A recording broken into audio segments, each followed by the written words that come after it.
하나님의 말씀 함께 봅니다. 에베소서 3장 1절부터 13절까지입니다.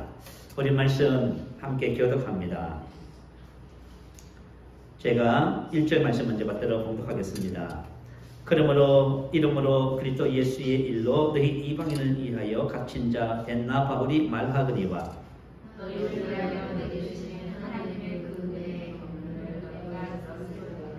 곧 계시로 내게 비밀을 알게 하신 것은 내가 먼저 간단히 기록한과 같으니 그것을 읽으면 내가 그리스도의 비밀을 깨달은 것을 너희가 알 수 있습니다. 이제 그의 거룩한 사도들과 선지자들에게 성령으로 나타내신 것 같이 다른 세대에서는 사람의 아들들에게 알리지 아니하셨으니 이는 이방인들이 복음으로 말미암아 그리스도 예수 안에서 함께 성숙자가 되고 함께 지체가 되고 함께 약속의 참여하는 자가 됩니다.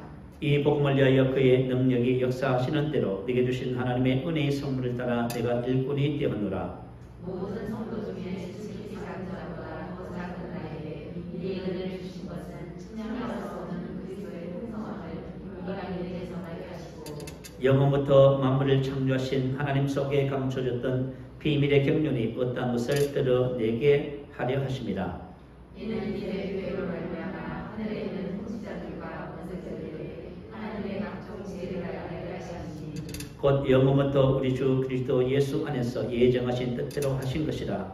우리가 그 안에서 그를 믿음으로 말미암아 담대함과 가시를 가지고 하나님께 나아감을 얻느니라. 그러므로 너희에게 구하노니 너희를 위한 나의 여러 환난에 대하여 낙심하지 말라. 이는 너희의 영광이니라. 아멘. 자, 오늘 에베소서 3장 전체 말씀을 함께 나누면서 은혜가 됐으면 좋겠습니다. 사도 바울은 이방인의 사도로 부름을 받았다고 계속해서 말을 하고 있지요. 본문 1절 말씀을 원문에 충실하게 번역을 하면 이렇게 됩니다.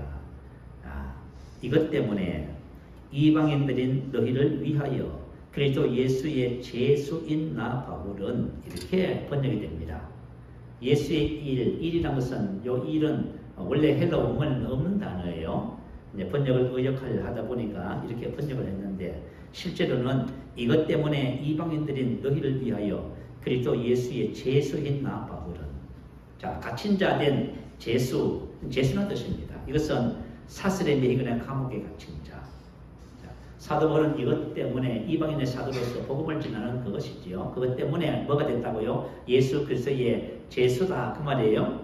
바울은 자신을 이렇게 표현을 했습니다. 이게 무슨 뜻인지 좀 더 살펴보면은 에베소서 4장 1절에도 그러므로 주 안에서 갇힌 똑같은 단어입니다. 사도 바울은 자신이 주 안에 갇혔다고 이렇게 표현을 해요. 자, 이 표현은 어떤 표현이냐면 7절에 보니까요. 이렇게 또 표현을 하지요. 내가 일꾼이 되었노라 이렇게 표현합니다. 일꾼, 디아코노스라고 하는 단어인데요. 하인, 주인의 종, 노예를 의미합니다. 다시 말하면 사도 바울은 예수 그리스도에게 완전히 포로된 사람이다 그 말이에요. 완전히 그죠? 그분에게 자신의 인생의 삶 전체를 드린 사람이다. 이런 표현으로 이해하시면 좋을 것 같아요. 그래서 예수 그리스도가 주님 되심을 그의 삶을 통해서 표현하는 것이지요. 자, 우리가 구원받을 적에 예수님을 뭐라 불러요? 키리오스, 주님 이렇게 부르지요. 주인 그 뜻입니다. 예수님은 우리 안에 계신 예수님은 내 인생의 삶의 주인이고 우리는 그분의 종이 되는 거예요. 그래서 필립보서 1장 1절에 사도 바울이 이렇게 또 표현해요. 예수 그리스도의 종 바울과 디모데는 자 디모데도 예수 그리스도의 종이었다 그 말이에요. 그래서 종은 종인데 종으로 사는 사람도 있고 또 그렇게 살지 못하는 사람도 있어요. 종은 둘로서 노예 종.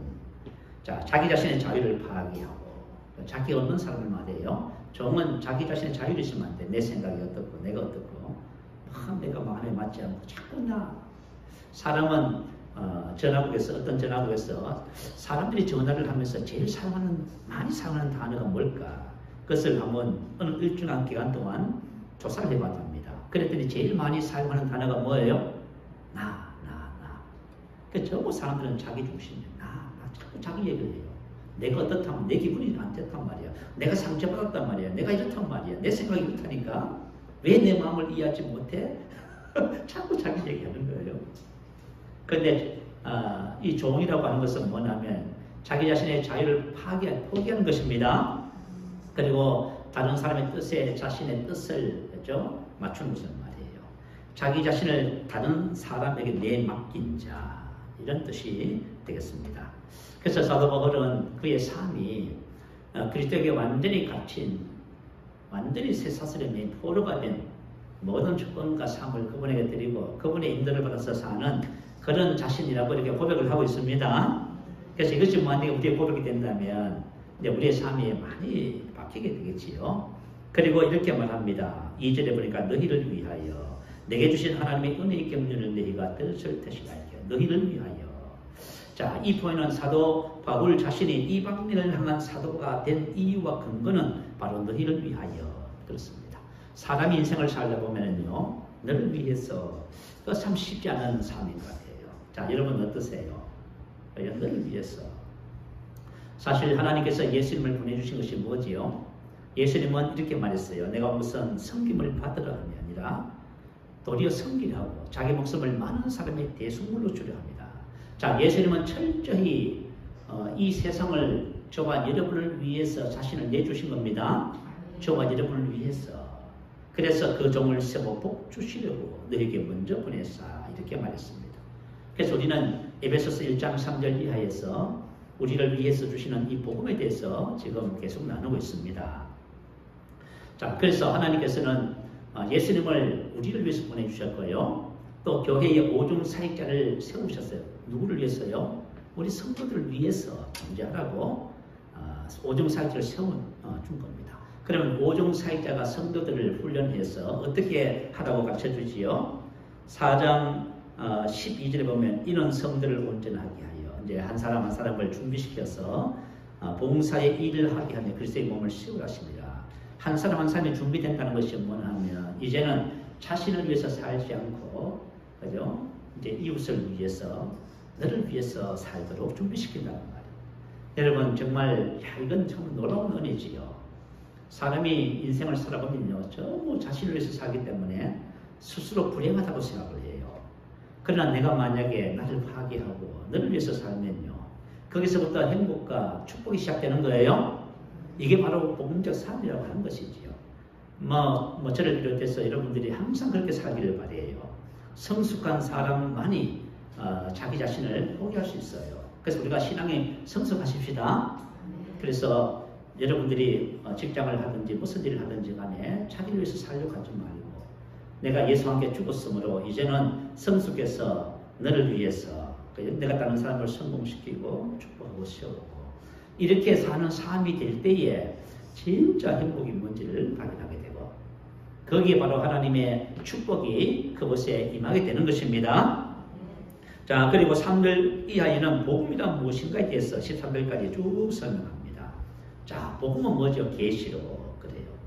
계시가 무슨 뜻인지 아시지요? 내게 비밀을 알게 하신 것을 내가 먼저 간단히 기록한 것 같으니 그것을 읽으면 내가 그리스도의 비밀을 깨달은 것을 너희가 알 수 있으리라. 복음은 바로 그리스도의 비밀입니다. 복음은 바로 계시로 주어진 예수님에 대한 비밀이에요. 그 예수님에 대한 비밀이 뭘까요? 자, 골로새서 1장 26, 27절 올려주시면 우리 같이 한번 읽어볼까요? 자, 시작. 이 비밀은 만세와 만대로부터 감추어졌던 것인데 이제는 그의 성도들에게 나타났고 하나님이 그들로 하여금 이 비밀의 영광이 이방인 가운데 얼마나 풍성한지를 알게 하려 하십니다. 이 비밀은 너희 안에 계신 그리스도니 곧 영광의 소망이니라. 자, 이 비밀이 뭐라고요? 우리 안에 계신 그리스도입니다. 근데 이 비밀의 영광의 풍성함이 얼마나 여러분 우리 안에 계신 그리스도가 저와 여러분의 영광의 소망입니다. 이 비밀의 영광이 얼마나 풍성한지 몰라요. 그래서 사도 바울이 8절에 이렇게 말하지요. 모든 성도 중에 지극히 작은 자보다 더 작은 나에게 이 은혜를 주신 것은 청량할 수 없는 그리스도의 풍성함을 한계가 없는 그리스도의 풍성. 자, 우리 안에 계신 그리스도는 한계가 없는 풍성함입니다. 근데 만약에 저와 여러분이 나는 부족해요, 목말라요. 그러면 여러분 안에 계신 그리스도를 몰라서 그런 거예요. 우리 안에 내 안에 계신 그리스도가 바로 복음입니다. 우리는 그리스도와 연합했잖아요. 그분과 함께 죽었어. 이제부터는 전부 지나갔고요. 장사된 다음 그분과 함께 부활해서 그분의 생명과 본성으로 사는 자가 되었어요. 그리고 우리는 그리스도 안에서 함께 승진해서 예수 이름의 근세를 가지고 이 땅에 왕같은 세상을 삽니다. 이 모든 것이 뭐죠? 우리 안에 계신 그리스도의 비밀이에요. 그래서 저와 여러분이 복음을 한다는 것은 내 안에 계신 그리스도를 아는 것입니다. 그래서 한계가 없는, 그래서 복음이 왜 중요하냐면 이 복음을 통해서 우리는 한계를 초월한 그런 삶을 살아가게 되는 것입니다. 자, 바울에게 주신 하나님의 은혜의 경륜과 이방인을 위한 사도로서의 바울의 태도가 7절부터 13절까지 쭉 나와 있습니다. 이 복음을 위하여 그의 능력이 역사하는 대로 내게 주신 하나님의 은혜의 선물을 따라 내가 일꾼이 되었노라. 자, 일꾼이 무슨 뜻인지 알지요? 바로 일꾼은 노예가 됐다, 그 뜻이라 했어요. 하인의 주인의 종이 됐다, 그 말이에요. 하나님께서 내게 주신 은혜를 따라, 자 여러분, 내게 주신 하나님의 은혜를 따라 이렇게 고백합니다. 내게 주신 하나님의 은혜를 따라. 자, 모든 성도 중에 특히 작은 자보다 더 작은 자에게 이 은혜를 주시는 것은 다시 말하면 이방인의 사도로 부름을 받아서 이 복음을 전하는 사명을 이렇게 포인했습니다. 자, 그런데 여러분 한번 봐요. 우리가 이제 신앙생활 하잖아요. 그럼 우리가 나름대로 직분을 받아요. 어떤 사람은 교사로, 어떤 사람은 집사님으로, 어떤 사람은 전도사님으로, 목사로, 다양한 직분을 받아요. 그런데 그 직분을 감당하기 위해서는 여러 가지 어려움이 참 많아요. 그렇지요? 그죠? 여러분, 직분을 감당할 때 하는 데 있어서 쉬운 것이 하나도 없어요. 특히 복음을 전하는 데는, 그죠? 멸시가 있고요, 반대가 있고요, 핍박이 있고요, 어려움이 있어요. 그래서 사람들이 그 조금 하다가 왜 그만두냐 하면 싫다는 거지요. 하기 싫어요. 이렇게 생각해요. 그런데 사도 바울은 자, 이방인의 사도로 부름을 받아서 그가 고린도전서 후서에 보면 얼마나 많은 핍박을 받았고 배고픔과 정처 없음과 또 그들이 배신을 당하고 했던 많은 것들을 기록하고 있지요. 그럼에도 불구하고 그것을 뭐라고 표현해요? 은혜의 선물. 이렇게 표현해요. 하나님 나에게 주신 은혜의 선물입니다. 우리 같으면 다 벗어보고 싶지. 그죠? 하기 싫어요. 안 해. 하기 싫어요. 벗어보고. 근데 그것을 은혜의 선물로 이렇게 고백을 해요. 그죠? 하나님께서 나에게 주신 선물입니다. 이렇게. 그죠? 그래서 그것을, 그죠? 행하는 것을 영광스럽게 생각하고, 지금 사도 바울이 감옥이잖아요. 감옥에 있으면서도 감옥에서 이런 신앙의 고백을 하고 있는 것입니다. 참, 어떻게 보면 참 놀라워요. 그리고 사도 바울은 복음을 전하는, 이 복음을 전하는 자신의 신앙의 태도를, 그죠? 사도 바울의 태도를 사도행전 20장 24절 이렇게 기록해 놓고 있어요. 나의 달려갈 길과 주 예수께 받은 사명, 곧 하나님의 은혜의 복음을 증언하는 일을 마치려 하면은 나의 생명조차 조금도 귀한 것으로 여기지 아니하노라. 야, 생명조차 조금도 귀한 것으로 여기지 않는다.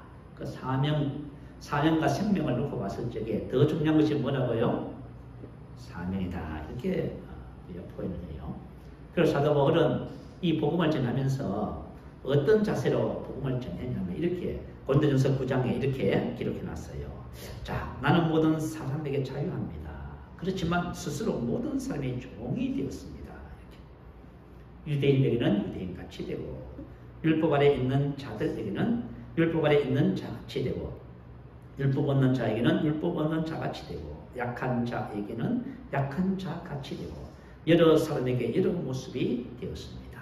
이유는 어떻게 하든지 간에 한 사람이라도 그 영혼을 원하려고 복음에 참여하는 자가 되기 위해서 그렇게 했다 그 말이에요. 근데 사도 바울은 공감 능력이 탁월한 것 같습니다. 여러분 IQ, EQ 들어보셨지요?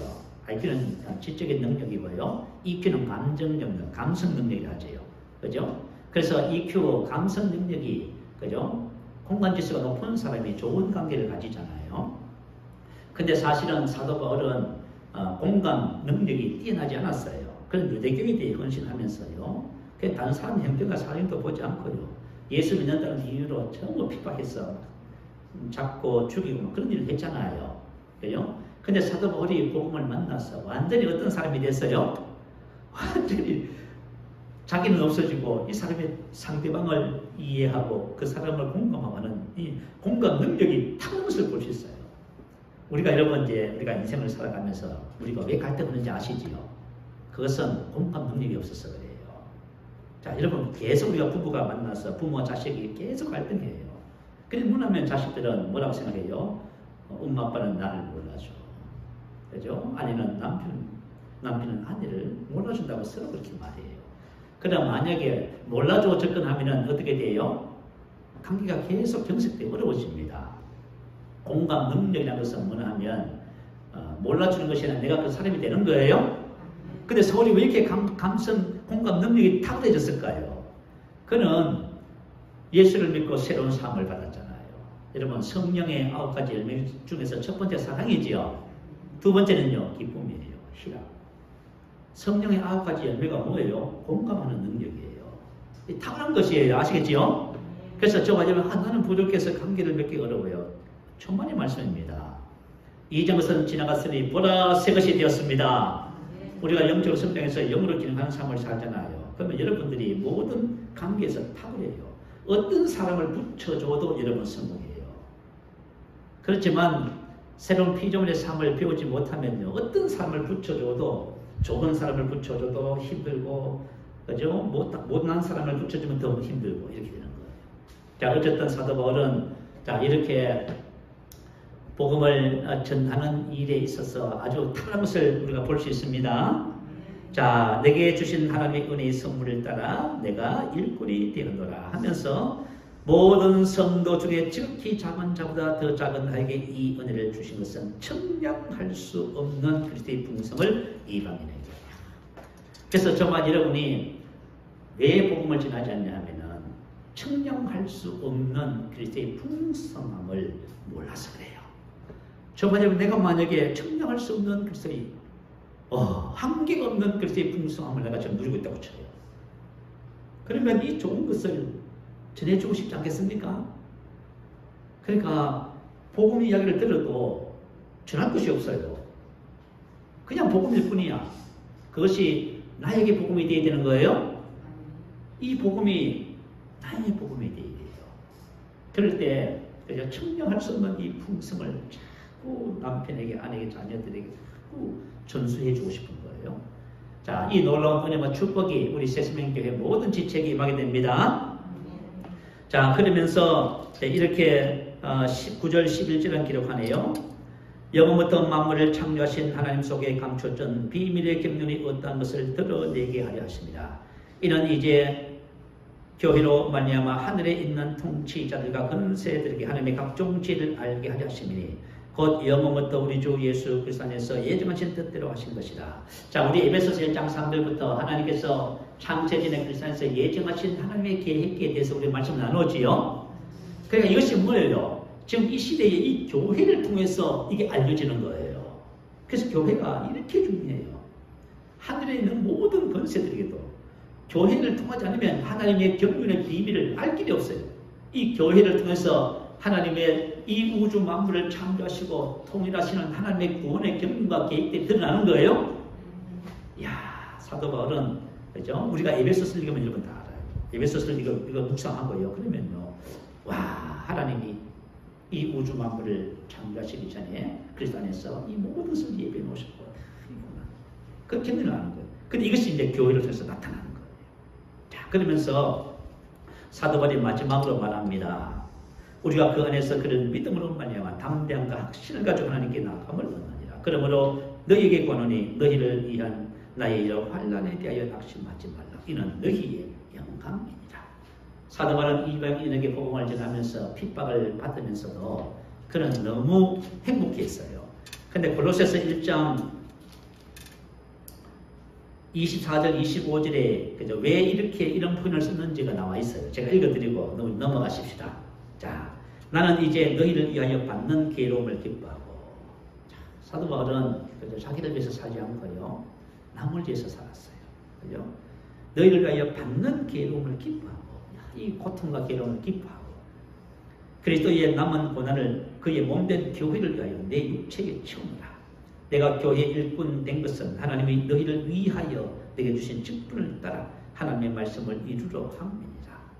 하나님의 말씀을, 복음을 통해서 사람을 구원하고 그죠? 회복시켜서 모든 것을 통일시키는 이 하나님의 이 구원의 경륜 말씀을 이루기 위해서 일꾼이 된 거예요. 그것을 함에 있어서 그리스도에 나오는 고난을 내 육체의 체험에서 나는 기뻐합니다. 나의 고난받음을 여러분 것 때문에 낙심하지 마세요. 여러분의 영광입니다. 할렐루야. 이렇게 보면 사람이 인생을 살아가면서요, 이런 경지에, 그죠? 이룰 수 있다는 것, 이런 신앙의 경지에 이른다는 것은 참 놀랍습니다. 자, 저와 여러분도 성장하십시다. 어린아이 상태에 있으면요, 툭하면 몸만 불편하고, 툭하면 안 한다 하고요, 툭하면 삐지고, 툭하면 뭘 하면 시험 들까 그래요. 자, 그래서 저와 여러분이 이 어린아이 신앙을 빨리 벗어나야 됩니다. 어린아이 신앙을 벗어나서 성숙해서, 그죠? 이렇게 오늘 사도 바울이 우리에게 보여주시는 이것은 뭐냐면 아버지의 신앙이라고 우리가 볼 수 있습니다. 이런 신앙으로 성장해 가야만 합니다. 자, 그리고 나서는 사도 바울이 에베소 교회를 위해서 이제 중보 기도를 하는 두 번째 기도를 합니다. 첫 번째 기도는 1장 17절부터 쭉 있지요. 1장 15절부터 19절까지 있었고요. 자, 이제 두 번째 기도를 합니다. 이 두 번째 기도는 너무나 중요한 기도예요. 이 두 번째 기도는 어떤 기도냐면은 저와 여러분에게 주어진 새로운 삶을 위한 기도예요. 새로운 삶. 자, 저와 여러분은 교회를 다닌 새로운 피조물입니다. 하나님께서 우리에게 새로운 삶을 주셨어요. 그런데 이 새로운 삶을 모르면은 여러분이 교회를 아무리 다니고 아무리 직분을 가지고 아무리 열심히 해도 어린아이 상태를 벗어나지는 못해요. 오늘 이 사도 바울의 중보 기도에 여러분 기도가 되시길 바래요. 자, 14절부터 읽으면서 설명합니다. 이러므로 내가 하늘과 땅에 있는 각 족속에게 이름을 주신 아버지 앞에 무릎을 꿇고 비노니. 자, 기도의 대상은 아버지죠. 아버지. 자, 예수님께서 기도하시면서요, 하나님을 아버지, 기도할 때 아버지께 기도했어요. 자, 우리 마가복음 11장에 보면 나사로의 무덤 앞에서 한 기도예요. 이렇게 기도해요. 아버지여, 내 말을 들으신 것을 감사하나이다. 자, 아버지 앞에 감사하지요. 왜 감사해요? 내 말을 들으신 것을. 자, 저와 지금 기도하면 누가 들어요? 아버지 들어요. 아버지가 들어요. 그리고 들어서 어떻게 한다고요? 응답하신다 그 말이에요. 항상 내 말을 들으시는 줄을 내가 알았나이다. 자, 항상 내 말을 들으시는 줄을 알았나이다. 에베소서 1장 19절에 보면 사도 바울이 에베소 성도들이 알게 하시기를 원하라. 아는 것. 에히도라고 하는 단어, 똑같은 단어, 에히도. 저와 여러분이 기도를 하는 사람은 하나님께서 기도를 들으시는 것을 알기 때문에 기도하는 거예요. 그래서 알면 기도하게 돼 있어요. 자, 그러면은 성도님들이 문제가 많음에도 불구하고 왜 기도하지 않느냐 그 말이에요. 문제는 산적해 있어요. 그냥 덮어놓고 살아요. 자, 문제가 응답되면 간증이 됩니다. 간증은 여러분의 삶을 높이 쏘아올려요. 그리고 그 간증을 통해서 많은 사람들이 희망을 봐요. 아, 하나님 살아계시구나. 하나님이 살아계셔서 내 인생의 삶의 문제도 해결되는구나. 그래서 절망 속에 있던 사람들이 하나님께 나오는 거예요. 그것을 누가 보여줘요? 저와 여러분이 보여주는 거예요. 만약에 저와 여러분이 기도하지 않으면은 이와 같은 역사가 없어요. 이 문제예요, 이게. 이제 성도님들이 보면 문제가 있어요, 분명히. 근데 기도하지 않아요. 왜 기도하지 않냐면, 아버지여, 내 말을 들으시는 것을 감사하나이다. 항상 내 말을 들으시는지를 내가 알았나이다. 알면은 중언부언하지 않아요. 낙심하거나 실망하지 않고요. 알면은 확신하게 돼 있어요. 그래서 감사함으로 하나님께 알게 돼 있습니다. 그래서 여러분, 우리 신앙이 그런 거예요. 신앙이 아는 것이 너무 중요해요. 아는 것이.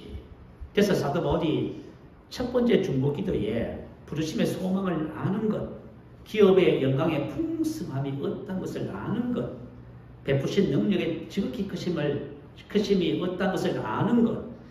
왜냐하면 알 때 저와 여러분이 아는 만큼 살아가잖아요. 맞아, 틀려요. 여러분 왜 자녀들 공부시켜요? 그럼 내버려 둬버리지. 마음대로 못 살게. 시골에서 산에서 뛰어다니고 말이죠. 그러면 걔가 그만큼밖에 못 살아요. 근데 공부를 배우면은 배운 만큼 그 인생의 삶이 어떻게 돼요? 그렇게 살게 돼 있어요, 여러분. 무슨 말인지 알겠지요? 그래서 여러분 공부시키려고 애를 쓰는 거예요.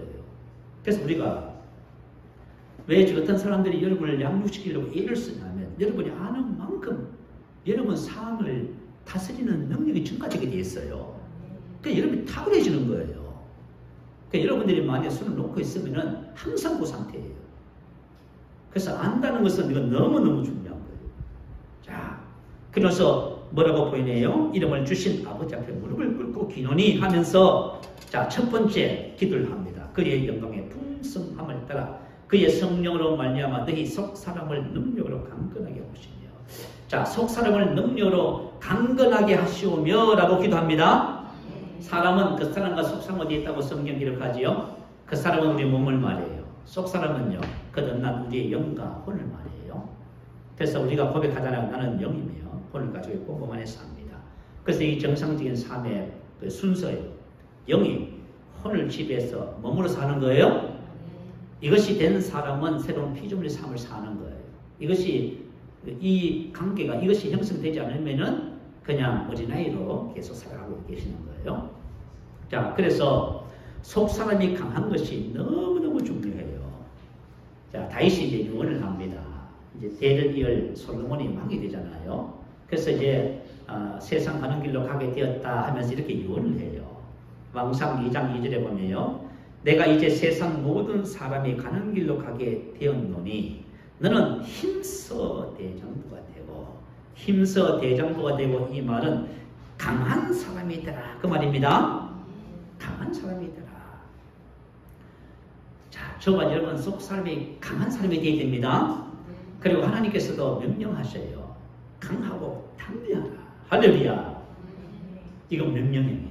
여호수아에게 말하지요. 강하고 담대하라. 오직 강하고 극히 담대하라. 오직 확실히 분명히 극히 매우 아주 강하고 담대라고 말씀하십니다. 왜냐하면 이유가 있어서 그래요. 인간 심리의 공통된 특성이 뭐예요? 불안이에요. 불안. 여러분 사람이 얼마나 불안에 뜨는지 아세요? 현대 심리학에서는요. 인간 심리 특징의 공통된 요소를 불안이라 정의했어요. 왜 그러냐면 여러분 창세기 3장 10절에 보면 내가 버섯섬으로 들어가여 숨었나이다. 사람이 죄를 보면서 하나님의 영이 떠나버렸어요. 그러면서부터 그러고 나서 찾아온 것이 뭐예요? 두려움이에요. 불안이에요. 자, 들어가여 숨었나이다. 자, 이 두려움이 우리 인생의 삶에 얼마나 비극이냐면 모든 상처와 모든 스트레스 이면 속에 깊이 들어가면 뭐가 있어요? 두려움이라는 것이 있어요. 이 두려움이 모든 정신적, 육체적, 그죠? 질병의 원인이 되고 우리의 삶을 실패하게 만들어요. 자, 그래서 내가 버섯섬으로 들어가여 숨었나이다. 이 두려움의 비극이 바로 숨는 거예요. 스스로 물러나다, 스스로 숨다. 그 말. 그러니까 우리가 인생의 삶을 살면서 스스로 포기해요. 학생들 공부하다가 포기해요. 뭐든지 포기해요. 인생 삶. 우유 불안하다. 결단을 못 내린다. 그죠? 염려 근심한다. 그건 나의 카드. 이게 바로 두려움에서 오는 거예요. 그리고 두 번째 이 두려움의 비극은 뭐냐면 요한일서 4장 18절에 보면 두려움에는 행복이 있습니다. 이렇게 기록하지요. 다시 말하면 두려워하는 그것이 저와 여러분 삶에 임한다 그 말이에요. 혹시 여러분들이 뭐 걱정하는 거 있어요? 그럼 걱정은 여러분 삶에 임합니다. 그럼 왜 걱정을 하지요?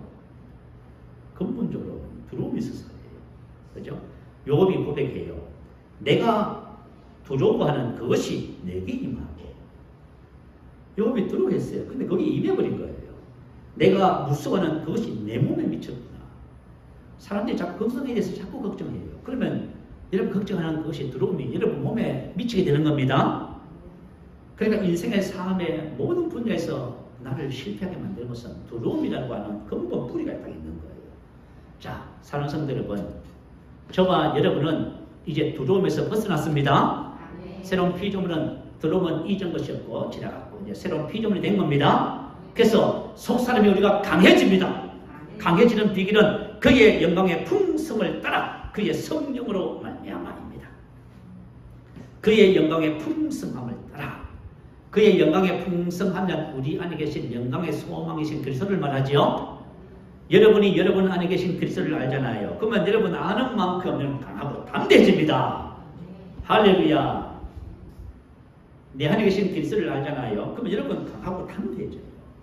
자, 하나님께서 여호수아에게 강하고 담대하라 하시면서 뭐라고 말씀하셨어요? 네가 강하고 담대할 수밖에 없는 이유는 바로 이거야 하면서 말씀해 주신 것이 여호수아서 1장 5절이에요. 내 평생에 너를 능히 당할 자가 없으리니. 자, 이제 전쟁을 앞두고 있어요. 근데 여호수아에게 뭐라 해요?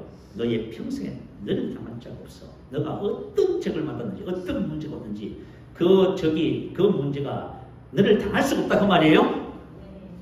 왜 당할 수가 없어요? 내가 모세와 함께 있던 것 같이 너와 함께 있을 것입니다.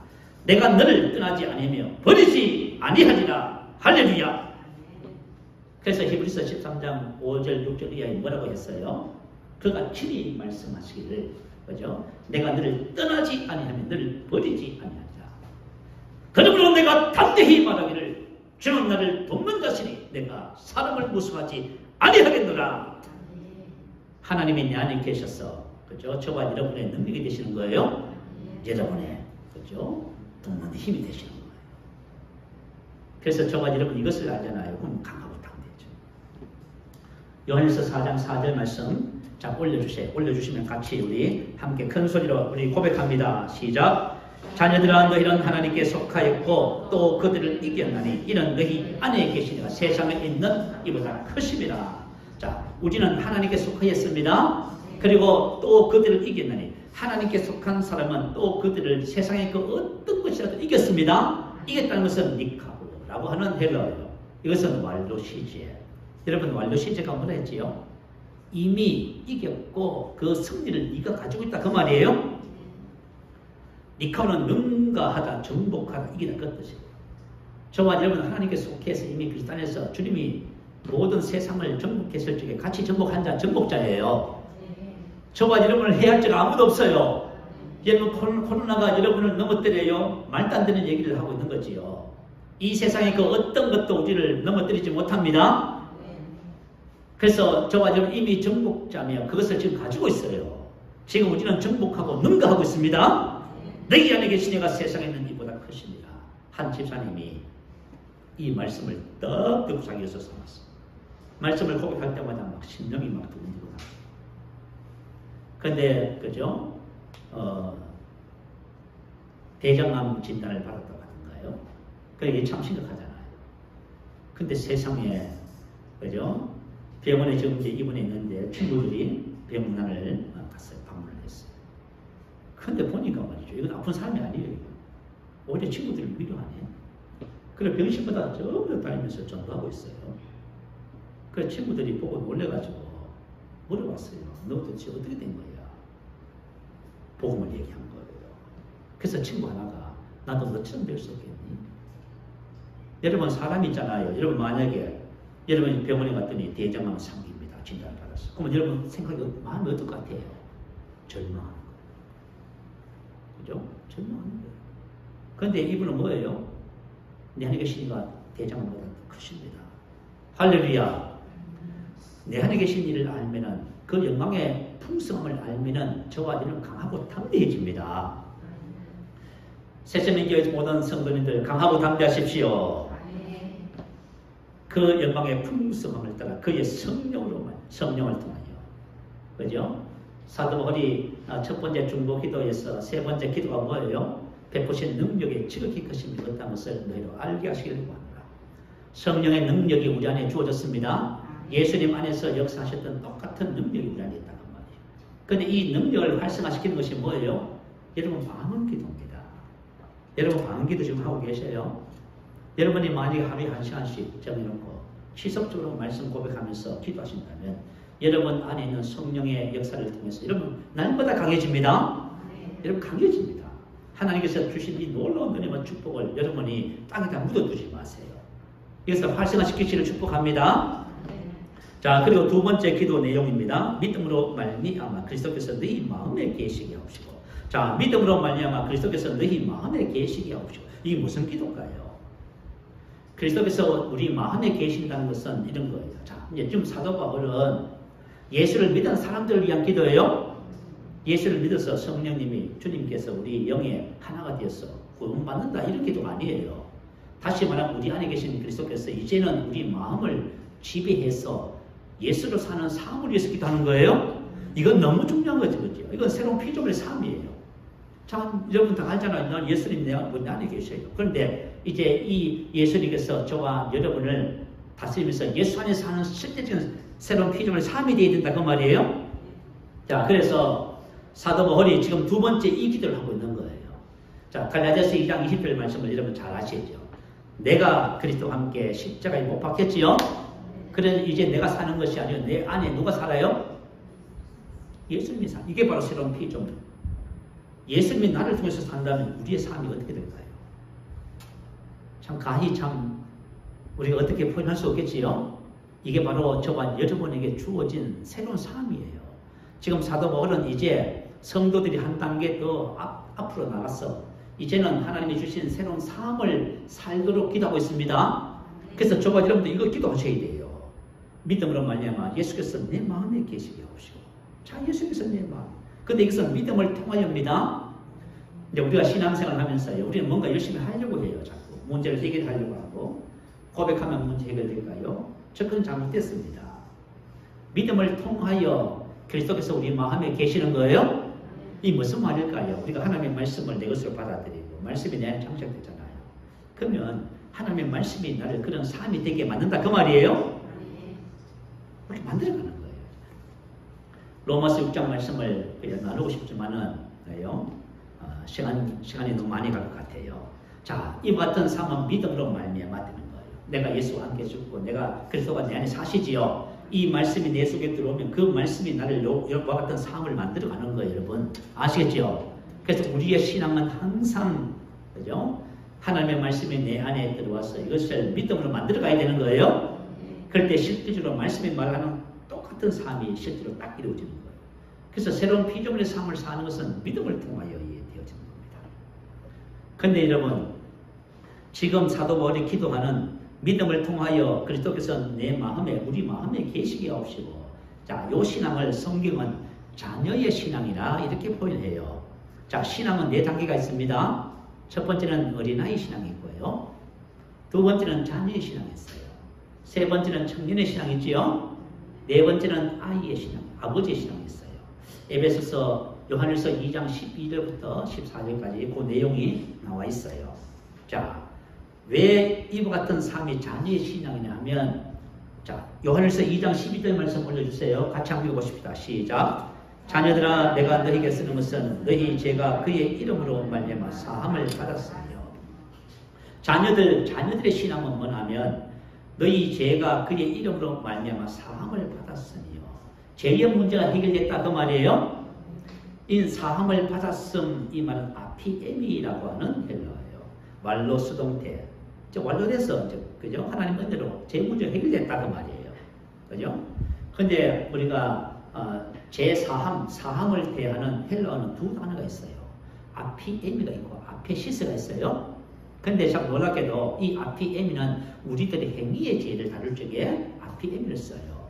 그리고 원죄를 다룰 적에는 아페시스를 써요. 다시 말하면 우리가 원죄에 대해서 완전히 죄가 제거되고 새로운 생명을 받은 것을 우리 죄 제거라고 배웠지요.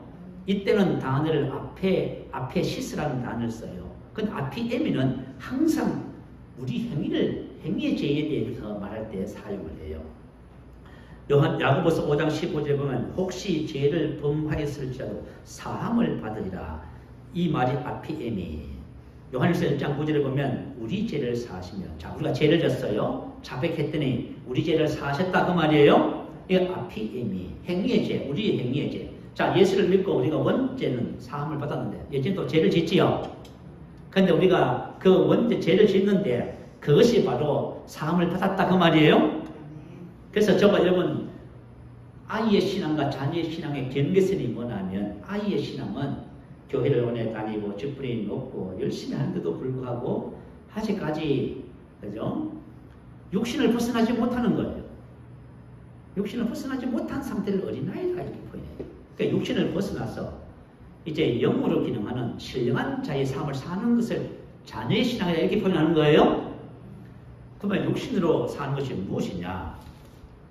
우리 한번 찾아보십시오. 이건 우리 한번 찾아봐야 되겠다. 고린도전서 3장 1절 3절 한번 보십시다. 자, 그래야 저번 여러분이 내가 빨리 성장하게 되겠다 하는 방향으로 가져가야 돼요.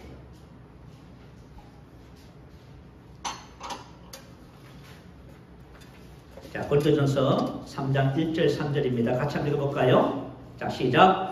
형제들아, 내가 신령한 자들을 대한 것 같이 너희에게 말할 수 없어서 육신에 속한 자 곧 그리스도 안에서 어린 아이들을 대한 것 같이 하노라. 내가 너희를 젖으로 먹이고 밥으로 아니하였노니 이런 너희가 감당하지 못하였음이거니와 지금도 못하리라. 너희는 아직도 육신에 속한 자로다. 너희 가운데 시기와 분쟁이 있으니 어찌 육신에 속하여 사람을 따라 행함이 아니요. 자, 형제들아, 내가 신령한 자들, 신령한 자는 푸뉴와 티코스라 해서 영적인 영에 속한. 자, 다시 말하면 저와 여러분 거듭난 자지요. 성령으로 거듭났지요. 그 영으로 난 것은 영이지요. 그래서 저와 여러분 영적인 자입니다. 영적인 영에 속한 자예요. 자, 우리가 영적인 영에 속한 자거든요. 근데 아직까지 우리가 영으로 기능하는 삶을 못 살면요, 육신에 속한 거예요. 그럼 육신에 속한다는 말은 뭐냐면 안 믿는 사람과 똑같이 산다고 말이에요. 안 믿는 사람들처럼 원망하고 불평하고 판단하고 정죄하고 시기하고 질투하고, 그죠? 두려워하고 염려하고 근심하고. 너희는 아직도 육신에 속한 자다. 너희 가운데 시기와 분쟁이 있으니. 자, 육신의 열매가 뭐지요? 시기, 분쟁 이런 것들이죠. 혹시 여러분들 중에서 아직까지 시기와 분쟁이 있고 원망 불평이 있고 자꾸 시험 들고 하시거든. 아이고, 내가 살아야 되겠다. 난 영적인 자, 나는 거듭난 하나님의 아들인데 왜 이렇게 아직까지 옛날처럼 살까? 바로 그런 거예요. 아시겠지요? 그래서 요 육신의 삶을 벗어나서 영으로 기능하는 하나님의 아들의 삶으로 딱 넘어가는 요 상태를 자녀의 신앙이라 하는 거예요. 자, 우리 새생명교회 모든 성도님들이 자녀의 신앙으로 말미암아 청년도 되고 아비도 되기를 축복합니다. 할렐루야. 이게 무슨 말인지 이해가 되셨으면 아멘. 자, 저와 여러분이 영적인 영에 속한 사람이에요. 우리는 육신에 있지 않고 영에 있어요. 저와 좀 거듭났어요. 하나님의 아들이에요. 영적인 속한 사람이에요. 더 이상 뭘 가지고 그죠? 시기하고 불편해하고 그런 거 없어요, 여러분. 하나님의 자녀가 뭔지를 모르면 평생 뭐 해요? 어린아이로 살아가요. 제가 이 복음을 만나서 권사님들도 만나고 목사님들도 만나고 이런 사람들 만나서 대화도 나누고 해보잖아요. 근데 내린 결론이 뭐냐면 전부 다 어린아이네. 근데 본인은 그렇게 생각 안 하지요. 내가 그래서 신앙생활 40년 50년 했는데 내가 신학도 공부하고 배운 건 다 배우고 은사도 나타나고 다 하는데 왜 내가 어린아이야? 이렇게 생각해요. 그러나 그렇지 않고 육신의 열매를 맺으면 어린아이입니다. 영으로 기능하는 삶을 살면 그때부터 여러분이 자녀예요. 자녀의 신앙이 되는 거예요. 이거 여러분 깨닫게 되시기 바래요. 저와 여러분이 믿음을 통해서 그리스도께서 우리 마음에 계시는 영으로 기능하는 삶을 살 때 어떤 삶을 사냐면 너희가 사랑 가운데서 사랑 안에서 뿌리가 박히고 터가 굳어져서 이렇게 살아요. 그때부터 무슨 삶이 시작돼요? 사랑 안에서의 삶이 돼요. 이 사랑은 아가페 사랑이에요. 여러분 다 사랑하잖아요. 여러분 아내 사랑하죠. 남편 사랑하시지요. 자녀 사랑하고 다 하시지요. 그러나 그것은 뭐예요? 그것은 영적인 사랑이 아니에요. 그것은 하나님의 사랑도 아니고 인간적인 사랑이에요. 근데 인간적인 사랑은 전부 다 한계를 갖고 있어요. 그죠? 근데 지금 여기서 말하는 사랑 안에서 행하는 이 말은 오직 영으로만 살 때만 나오는 사랑을 말해요. 저와 여러분이 영으로 살면 이제 고린도전서 13장에 나오는 그런 사랑이 가능해져요. 무슨 알겠지요? 여러분 사랑 다 해요. 자, 제가 지난주에 뭐라고 했냐면 혼으로 사는 사람은 하나님 보시기에 악하다 했어요. 그거 왜 그런지 아세요, 여러분? 하나님께서 원하는 열매는 영 안에서 열매예요. 혼에서 나오는 여러분이 착하고 사랑하고 선한 거 있잖아요. 그 하나님 보시기에 전부 다 악한 거예요. 그 왜냐하면 그거 전부 다 이기적인 사랑이에요. 이기적인 사랑이고요. 또 무슨 사랑? 자기를 위한 사랑이에요. 근데 그 사랑이 수만 들려보세요. 원수가 되어버리지. 근데 그건 하나님께서 인정하는 사랑이 아니라니까. 여러분 오해하지 마세요. 자, 하나님께서 우리를 왜 육신에서부터 구원하셨냐면 영으로 살라고 구원한 거예요. 근데 성령의 첫 번째 열매가 뭐예요? 사랑이지요. 그래서 우리가 하나님께서 주신 생명을 따라서 사는 삶이 시작되어야만이 사랑 안에서 단단해지는 거예요. 계속 이렇게 성장해 가는 거예요. 여러분 이거 이해하시기 바래요. 여러분 이건 이해하지 못하면 여러분들이 그죠? 신앙생활 해도요. 아이고 난 이렇게 안 될까? 이렇게 기도해도 안 되고 저렇게 해도 안 되고 안 된다는 것이 전부 다. 이게 안 되는 이유가 아니라 저와 여러분이 그리스도 안에서 복음의 진리를 깨달으면 그렇게 살아가게 돼 있어요. 자, 그 다음에 또 한번 보십시다. 3장 18절 19절은 같이 한번 읽어보십시다. 자, 시작. 너희 모든 성도와 함께 지식에 넘치는 그리스도의 사랑을 알고 그 너비와 길이와 높이와 깊이가 어떠함을 깨달아 하나님의 모든 충만하신 것으로 너희에게 충만하게 하시기를 원하라. 자, 이것은 뭐냐면 사랑 안에서 성장하는 삶을 말해요. 자, 저와 여러분 사랑 안에서 성장합니다. 자, 이것을 정확하게 이해하기 위해서는 13절 말씀을 보면 돼요. 자, 13절 말씀 한번 볼까요? 에베소서 4장 13절. 자, 한번 읽어보십시다. 우리가 다 하나님의 아들을 믿는 것과 아는 일에 하나가 되어 온전한 사람을 이루어 그리스도의 장성한 분량에 충만한 데까지 하나님의 모든 충만하신 것으로 너에게 충만하게 하신다. 다시 말하면 하나님의 품성처럼 본성처럼 그렇게 성장한다 그 말이에요. 근데 뭐는 그리스도의 사랑을 우리 성도들의 사랑 안에서 서로 섬기고 이 진리가 계시가 증가되면서 사랑 안에서 그죠? 터가 굳어져서 우리 안에 계신 그리스도를 자꾸 알아가는 거예요. 그럴 때 우리가 어떻게 돼요? 자꾸 그분을 닮아가는 거예요. 영광에서 영광으로. 그래서 사랑 안에서 성장하는 거예요. 근데 저와 여러분이 사랑 안에서 성장하는 거지. 아시겠죠? 근데 이 토대가 안 되면 어떻게 돼요? 이 토대가 안 돼 있으니까요. 아무리 신앙생활 해도 성장하지 않네. 근데 성장하지 않아도 모르는 거지요. 뭐 내가 성장하는지 뭐 하는지 뭐 누가 가르쳐 준 적이 있나 뭐 말해준 것도 없고 말씀도 깨닫지도 못하게 그러는 거예요. 그래서 하나님은 우리 모두가 사랑 안에서 성장하길 바라세요. 목사님만 성장하세요. 나는 천천히 갈게요. 그게 어디 있어요? 아니, 세상에 그런 게 어디 있어요, 여러분. 그리스도 안에서 하나인데, 여러분 하나인데 너는 뒤에 떨어져 있고 나무답게 그게 없습니다. 함께 가는 거예요. 하나님께서 원하시는 것은 뭐냐면 우리 안에 계신 예수 그리스도의 그 은혜와 능력, 그 사랑을 알면 알수록 우리가 그분을 닮아가는 이 놀라움. 지금 그것은 그리고 지금 에베소서 3장 사도 바울의 두 번째 기도를 통해서 4장에 가면은 실질적으로 어떻게 성장하는지를 보여주는 거예요. 여러분들이 집에 가시거든 두 번째 기도 여러분 기도 제목 삼으셔요. 이 왜 이 기도를 해야 되는지를 알고 왜 첫 번째 기도를 해야 되는지 알고 두 번째 기도를 왜 해야 되는지 알고 기도하시기를 축복합니다. 자, 그리고 이렇게 성장한 사람들이 20절, 21절의 삶을 살아요. 자, 여러분 하나님께서 우리에게 뭔가 그림을 그려주신 거잖아요. 그림을 그려주세요. 자, 너는 그리스도 안에서 이런 사람이야. 그리고 너가 그죠? 새로운 피조물의 삶을 살고 사랑 안에서 함께 이렇게 성장해서 가는 거야. 네가 성장하고 나면은 너는 이런 삶을 살아. 이렇게 말해주고 있어요.